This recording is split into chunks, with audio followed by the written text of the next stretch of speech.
Salut à tous, j'espère que vous allez bien. Aujourd'hui, on se retrouve dans un endroit mythique, chez Bugatti, à Molsheim en Alsace, où nous avons la chance d'approcher et de conduire la nouvelle Chiron Pure Sport. Alors Pure Sport, ça veut dire qu'elle est conçue pour les virages et non pas seulement pour la vitesse maxi.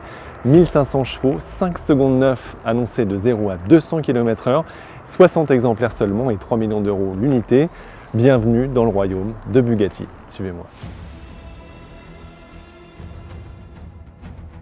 Depuis 2016, la Bugatti Chiron surfe sur les sommets de l'automobile et se décline avant d'atteindre la limite de sa production fixée à 500 exemplaires. Chiron Sport 110 ans, Chiron Super Sport 300+, Chiron Noir et désormais Chiron Pure Sport.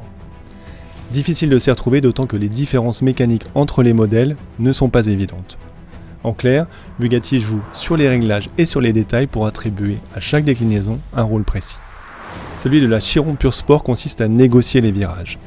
Elle délaisse la barre des 400 km/h pour se concentrer sur les vitesses de passage en courbe, avec des ressorts plus raides de 65% à l'avant et 33% à l'arrière, des amortisseurs plus fermes, des barres anti-roulées montées sur des cylindres blocs plus rigides, sans oublier les Michelin Sport Cup 2R dont les dimensions sont toujours aussi impressionnantes, 355/25 en 21 pouces à l'arrière. L'aérodynamique évolue avec de nouveaux pare-chocs, une lame plus prononcée à l'avant, des ailes aux prises d'air intégrées et surtout un monstrueux aileron arrière d'1,90 m d'envergure. Il est désormais fixe et la suppression du système hydraulique d'origine permet d'économiser 10 kg sur la balance. L'ensemble des efforts de Bugatti se solde par une réduction de 50 kg par rapport à la Chiron d'origine, soit 1945 kg au total.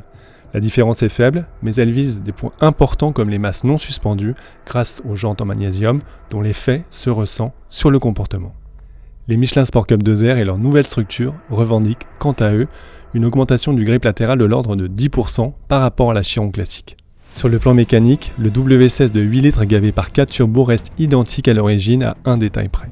Il prend désormais 6900 tours au lieu de 6700 tours sur la Chiron classique.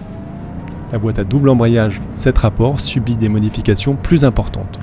L'ensemble des rapports est raccourci de 15%. Inutile de préciser qu'avec un couple maxi de 163 m/kg à 2000 tours, les relances sont explosives. Bugatti annonce 4 secondes 4 pour passer de 60 à 120 km/h sur le 6e rapport, soit une baisse de 41% par rapport à la Chiron classique.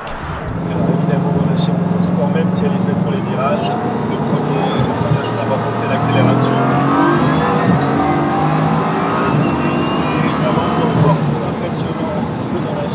Ça ne tient pas de la voiture, ça ne tient pas de la moto, c'est plutôt une sorte d'accélération d'avion. Déjà, il y a une différence en termes de boîte de vitesse puisque les rapports sont plus courts, mais la plus grosse différence, elle se passe au volant. C'est une voiture qui est plus rigide, plus précise, plus efficace. Il y a une réelle différence par rapport à la Chiron tout court. C'est un peu le même gap qu'il y a entre une Véron et une Chiron. C'est une voiture qui est plus communicative. Les accélérations revendiquées dépassent l'entendement, 2 secondes 3 de 0 à 100, 12 secondes pour atteindre les 300 km/h et 350 km/h auto-limité en pointe. La direction est plus directe et plus précise que celle de la Chiron qui marquait elle-même un net progrès par rapport à la Véron. La Pure Sport paraît plus rigide et son comportement plus vif donne la sensation d'être plus agile. Les sensations autorisent une meilleure connexion avec la route et le filtrage des suspensions, donc le confort, est préservé.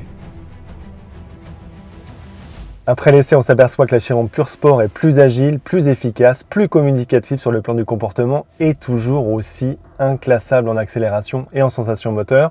C'est la Bugatti la plus aboutie jamais construite. Voilà, j'espère que la vidéo vous a plu. Si c'est le cas, je vous invite à vous abonner à la chaîne de Sport Auto et à nous retrouver sur les réseaux sociaux. Quant à moi, je vous dis à très bientôt dans une prochaine vidéo.